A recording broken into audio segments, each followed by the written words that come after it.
one of the things that I wanted to talk to you about was screens. Yeah. So tough topic in 2024. I mean, they're here to stay. How do we live with them, right? So the one essay that really jumped out to me that I believe you wrote was called Women Reclaim Your Rights. And of course, like that, I think of like, picketing with signs. Nope, nope, that's not what it was about.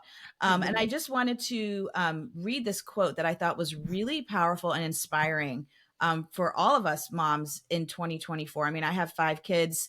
It's a struggle. This is the Well, topic of screens, but this I found very convicting what you wrote. So I'm just going to quote it here. great. Um, I repeatedly see a cultural shift away from strong, confident mothers who sleep with one eye open and know the value of fresh air and hard work, towards indulgent, shoulder shrugging, weak women who are too busy scrolling their own Instagram accounts to pay attention to what their teenagers may be posting on theirs. Ooh, Mhm. that was convicting. So, I mean, powerful, like you didn't mince words there, but Yeah, like when you think of women reclaiming your rights as a mom in this area, like, can you just tell us a little bit more about that and why that's important that we shouldn't be afraid to do that? sure. I think a lot of women, parents, and this is directed toward mothers.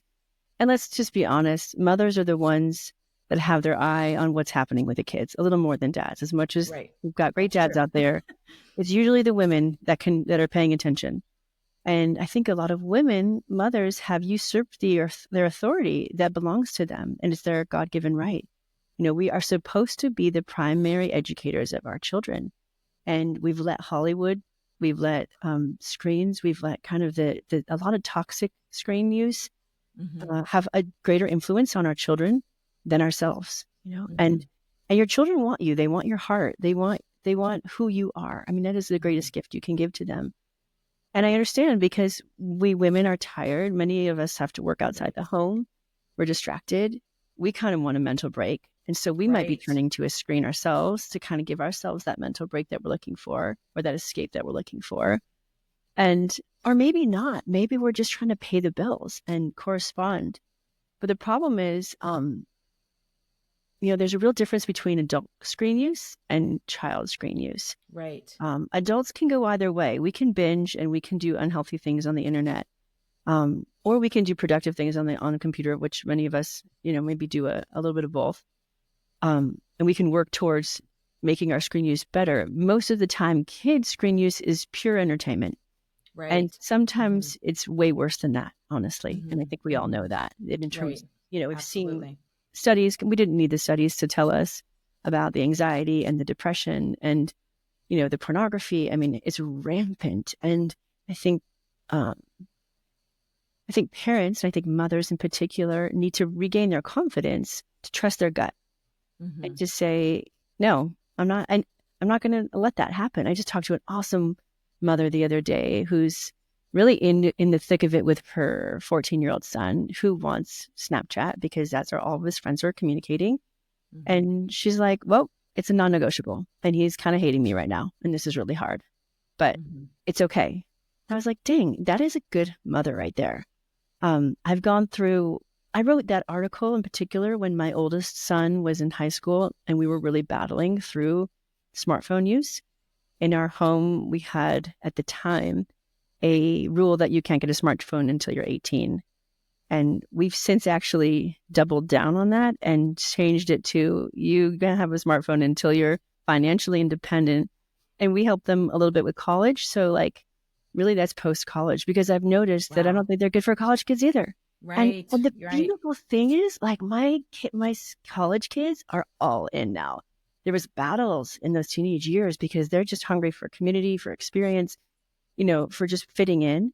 Yeah, they don't want to be And left out, and that's who yeah, people yeah. are, and And it's that's so that's tough. Yeah. right. That's where it really comes from. And it's understandable. So it's really hard. But at the same time, I'd much rather have my kids struggle through some social stuff in their high school years because let's face it, we're going to struggle. Every single person struggles through social things in their high school career, then come out with a detrimental pornography addiction that is going to keep them from being able to freely give themselves the way they need to in their vocation Right. of marriage or religious life or single life, whatever, and really be a Hmm. saint, right? Right. So And maybe it's not pornography, maybe it's a social media addiction.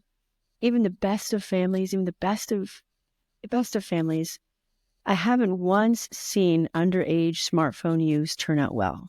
And I've Mm, witnessed, I know a lot of people, a lot of good families, and I've never once seen it turn out well. I've always seen it turn into a problem that has to be addressed. And with good parents, you address these problems, you work through it, and the kids, of course, are resilient and they can come through it. I'm not trying to say that the problems are the end; they're part of the journey. But I think we can save ourselves and save our children a lot of unhealthy problems and addictions by being strong as right. women.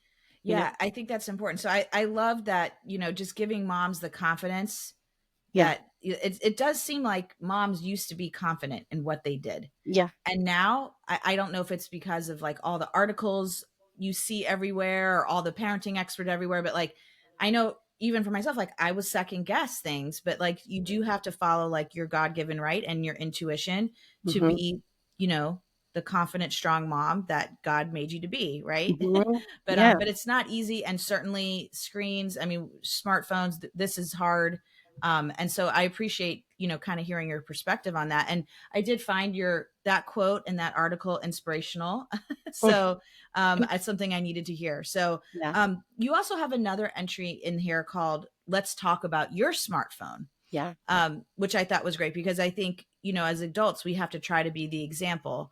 And you had 4 tips in there, and maybe I don't know if you want to maybe share a couple of them. Sure. So yeah, that one was more geared toward our own smartphone use because I noticed it was interesting to do my first chapter of parenting without a smartphone, and Hmm. then having that enter my life and see how my ability to be present had changed with my children. And that Right. kind of scared me. I was like, oh, I Right. was present with my older boys, stomping in mud puddles and loving them and drawing and watercoloring. I was there. I was there. I was in.